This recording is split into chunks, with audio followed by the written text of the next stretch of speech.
Senhor, fazei-me instrumento de vossa paz.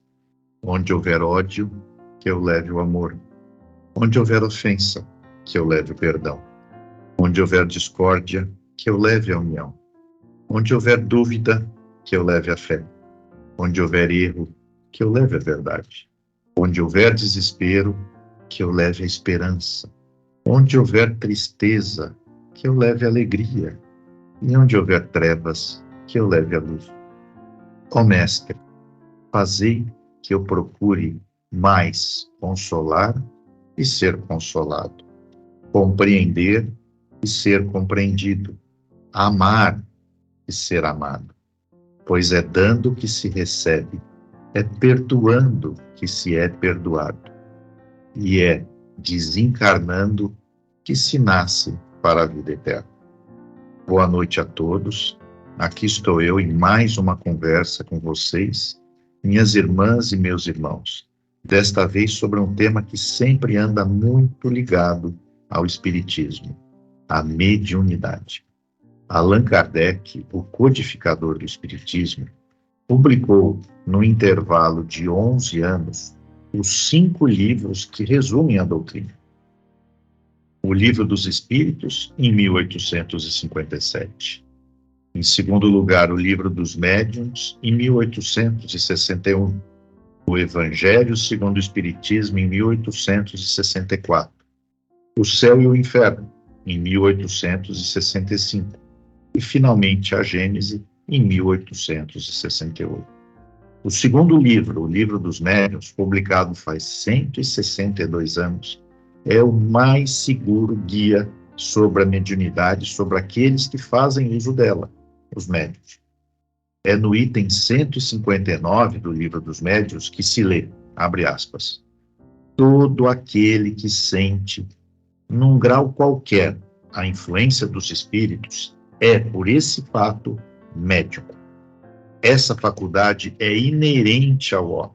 Não constitui, portanto, um privilégio exclusivo. Por isso mesmo, raras são as pessoas que dela não possuem alguns rudimentos. Pode, pois, dizer-se que todos são, mais ou menos, médiuns. Todavia, usualmente, assim só se qualificam aqueles em quem a faculdade mediúnica se mostra bem caracterizada. Fecha aspas. Hoje, além do Livro dos Médiuns, eu quero usar também como referência outros 2 livros. Ao Médium Principiante, do espírito Espartaco Guilard, que em vida fundou um famoso centro espírita paulistano chamado Batuíra. Batuíra, que, aliás, é mentor do Espartaco. E o segundo livro, Mediunidade, Perguntas e Respostas, do espírito Odilon Fernandes, que, quando encarnado, foi cirurgião dentista e professor universitário e viveu em Capivari, perto de Piracicaba, até 1973. Bom, para ser mais fácil a organização do nosso bate-papo, eu vou, a partir de agora, colocar as dúvidas mais comuns dos médiuns principiantes e talvez até de médiuns mais experientes. Vamos lá? Primeira pergunta, meio óbvia. O que é mediunidade? No item 49 do Livro dos Médiuns, está escrito que os espíritos, agora, colocação minha, desencarnados, se comunicam por médiuns, colocação minha, encarnados, que lhes servem de instrumentos e intérpretes. Ressalto nessa resposta do Livro dos Médiuns que o termo instrumento, que é algo sem ação, inanimado, uma ferramenta, está junto com o intérprete, ou seja, aquele que interpreta, esclarece, que intermedia a conversa entre indivíduos que não falam a mesma língua, por exemplo, traduzindo da língua de um para a língua do outro. Kardec não usou instrumento ou intérprete, quer dizer um ou outro, mas sim instrumento e intérprete, um e outro. Logo, toda mensagem via médium possui a participação do médium.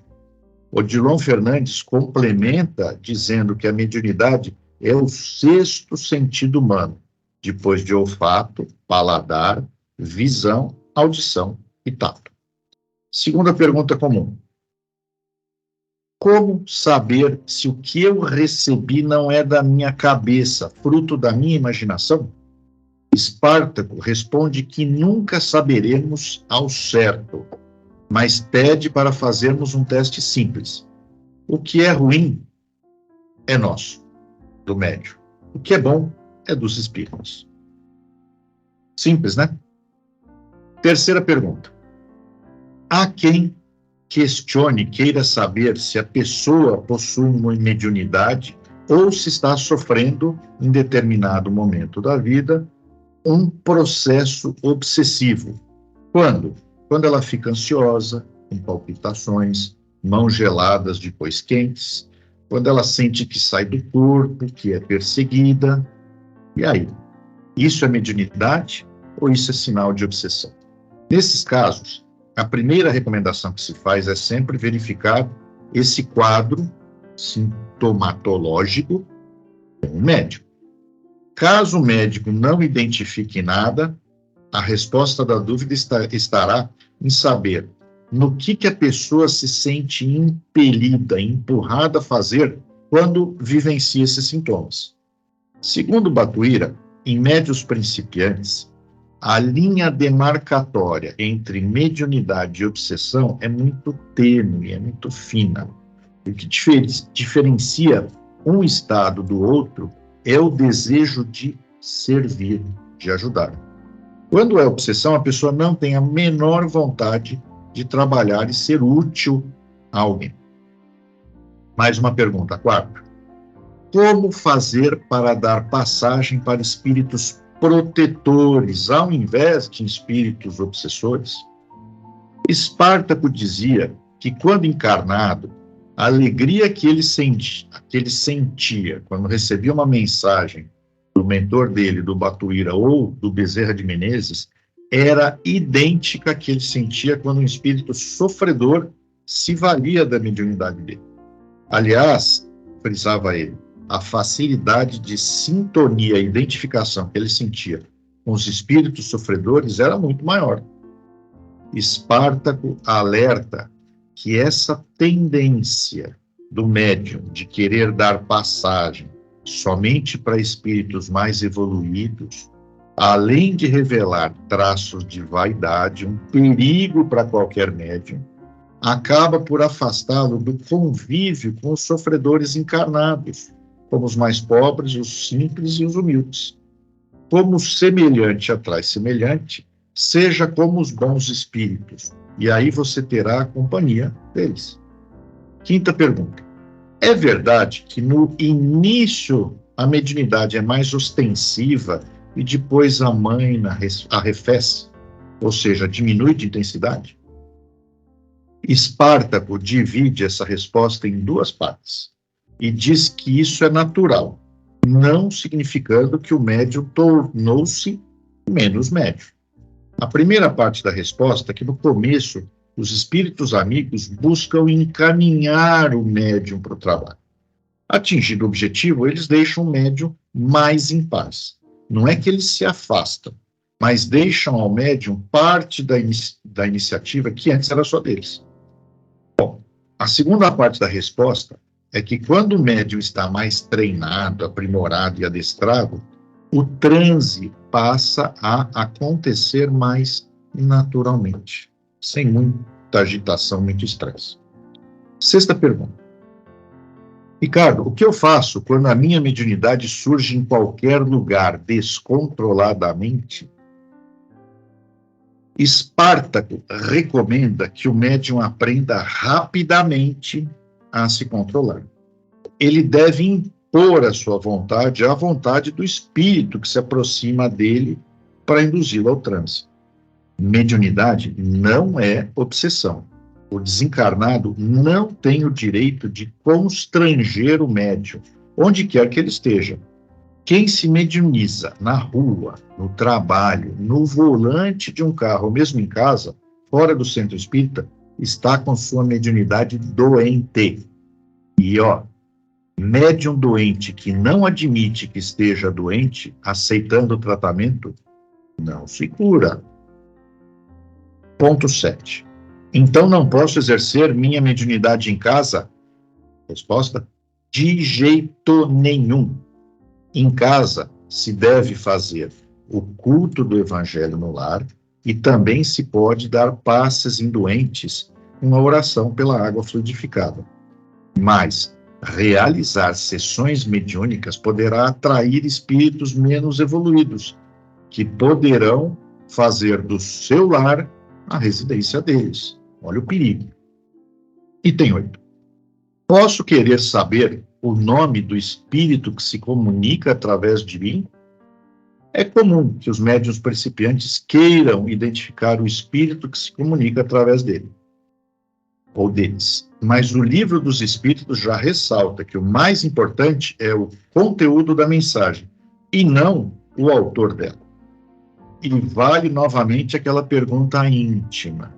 Não se trata de vaidade querer que a mensagem que se recebe seja assinada por alguém famoso numa história? Pergunta 9.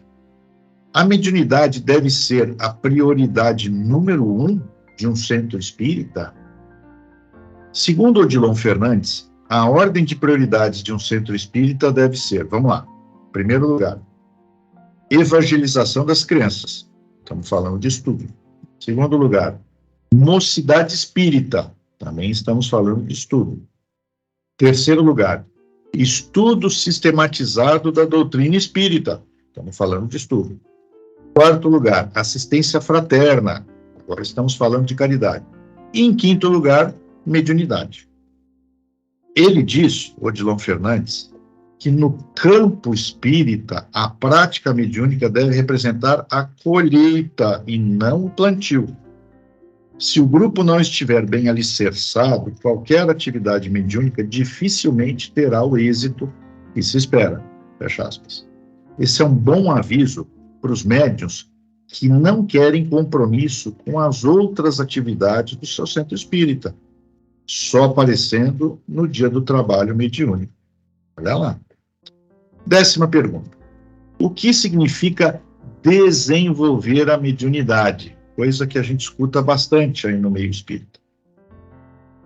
Odilon Fernandes diz que o aprimoramento da mediunidade significa o aprimoramento do médium, tanto intelectualmente quanto moralmente, e que o contato ostensivo com espíritos deve vir em último lugar. O médium consciente entende que mediunidade é sintonia e que a sintonia depende dos recursos que ele possui. 11ª pergunta ou item.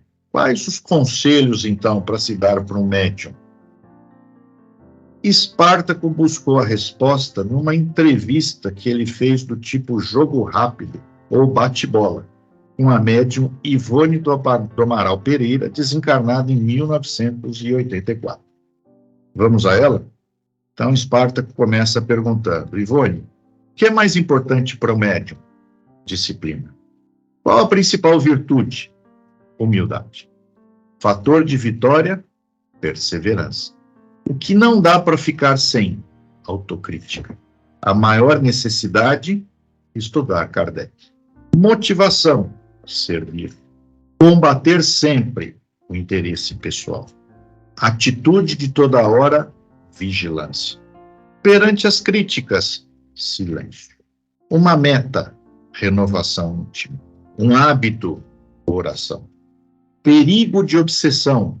O tempo ocioso. Um resumo de tudo: amai-vos e instrui-vos. Legal, né? Bom, nessa linha vem a próxima pergunta. E qual que é o decálogo, né? As 10 leis do médium principiante? De acordo com Espartaco, seria: primeiro, compromisso com o espiritismo antes mesmo do compromisso com a sua mediunidade. Segundo, não esperar resultados imediatos. Terceiro, não se deixar levar por muito entusiasmo e nem se melindrar frente às críticas. Quarto, estudar sempre para não ser vítima de fascinação. Quinto, vivenciar os princípios que abraça, buscando somente a aprovação da sua consciência. Sexta regra ou lei: combater em si a vaidade e o personalismo. Sétimo, desviar-se dos elogios, jamais acreditando que tenha recebido uma missão especial na Terra. Oitavo, não se valer da condição de médium para aparecer ou ter ganhos e vantagens pessoais de quaisquer ordens. Nono, vigiar os próprios impulsos para não recair nas inclinações e tendências negativas que ainda tem. Afinal, todos nós somos espíritos devedores. E, por fim, décimo, ser honesto consigo próprio para não ser instrumento de descrença para si e para os outros. 13ª pergunta: é possível ao médium conciliar o dever mediúnico com suas obrigações familiares e profissionais? Claro que sim. A primeira obrigação do espírito encarnado é com sua família e depois com a aquisição honesta do pão de cada dia. Tudo é uma questão de disciplinar e bem administrar o tempo que se tem disponível, sem causar prejuízo a qualquer das partes. 14ª pergunta. Já falamos desse tema, mas volto nele porque ele é importante. Mediunidade é um privilégio?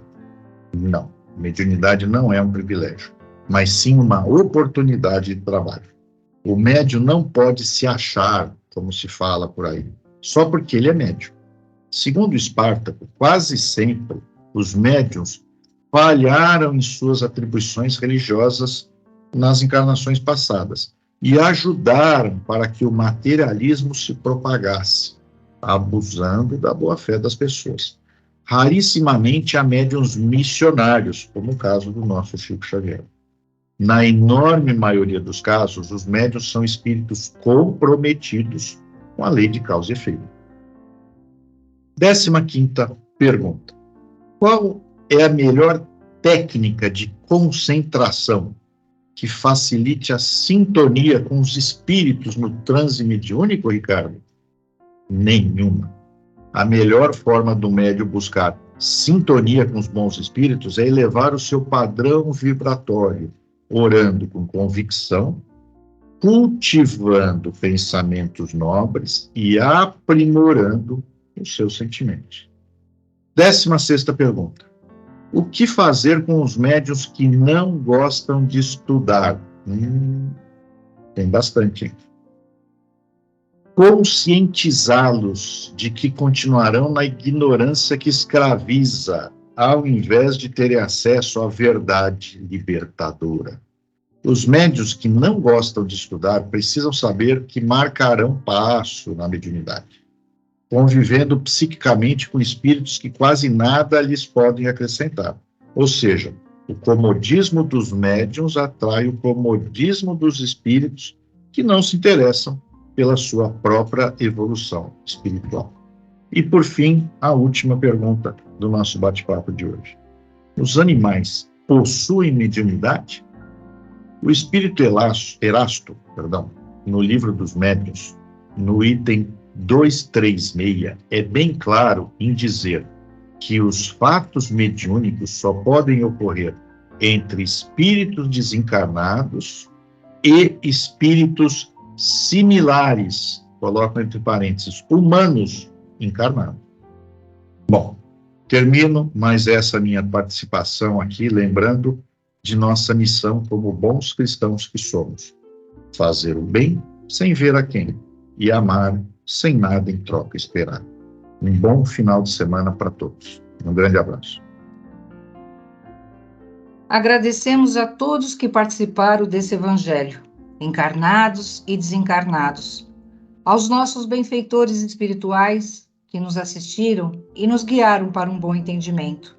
Que eles nos ajudem a pôr em prática os ensinamentos aqui aprendidos e assim nos sentirmos a cada dia mais fortalecidos na nossa transformação diária, que possamos receber tudo aquilo que aqui viemos buscar, de acordo com o nosso merecimento, com a força de vontade e com a fé de cada um de nós.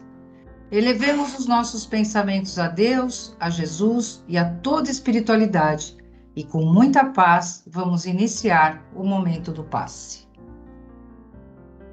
E vamos, neste instante, elevar o nosso pensamento até o Divino Mestre Jesus, rogando a Ele que possamos ser envolvidos numa luz de amor e paz, que essa luz possa trazer o equilíbrio no nosso corpo físico, em todos os nossos chakras e centros de força. Que essa luz entre pelos nossos lares, limpando, queimando, transmutando e retirando toda e qualquer negatividade que possa haver. Que a luz de Deus e de Jesus tome conta de todo o planeta Terra. Que a luz de Deus e de Jesus envolva os nossos vizinhos, a todo o nosso quarteirão, a toda a nossa cidade. Que a luz de Deus e de Jesus esteja com todos os nossos governantes, para que eles façam o melhor pelo povo. Que a luz de Deus e de Jesus possa, neste instante, ir a todos os orfanatos, clínicas de dependentes químicos, clínicas de repouso. Que a luz de Deus e de Jesus chegue aos lares onde esteja havendo conflitos e desavenças. Que a luz de Deus e de Jesus se faça presente em todos os lares daqueles que neste instante se encontram em desespero. Que a luz de Deus e de Jesus entre por todos os quartos dos hospitais, auxiliando a todos que ali se encontrem, de acordo com a fé, o merecimento de cada um. Que a luz de Deus e de Jesus possa estar conosco durante a nossa noite de sono e que possamos receber das equipes de Dr. Bezerra de Menezes a cura física, mental e espiritual. Que possamos receber também das equipes de Dr. Bezerra de Menezes a fluidificação de nossas águas. Rogamos também, ó Pai, por todos os nossos entes queridos, encarnados e desencarnados, que não estão presentes conosco neste instante. Que eles recebam a luz de Deus e de Jesus. E por tudo quanto recebemos, só podemos agradecer. Pai nosso que estais no céu, santificado seja o vosso nome. Venha a nós o vosso reino. Que seja feita a vossa vontade aqui na terra como no céu. E o pão nosso de cada dia dai-nos hoje.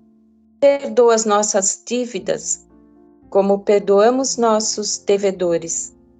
E não nos deixe cair em tentações, mas livra-nos de todo o mal.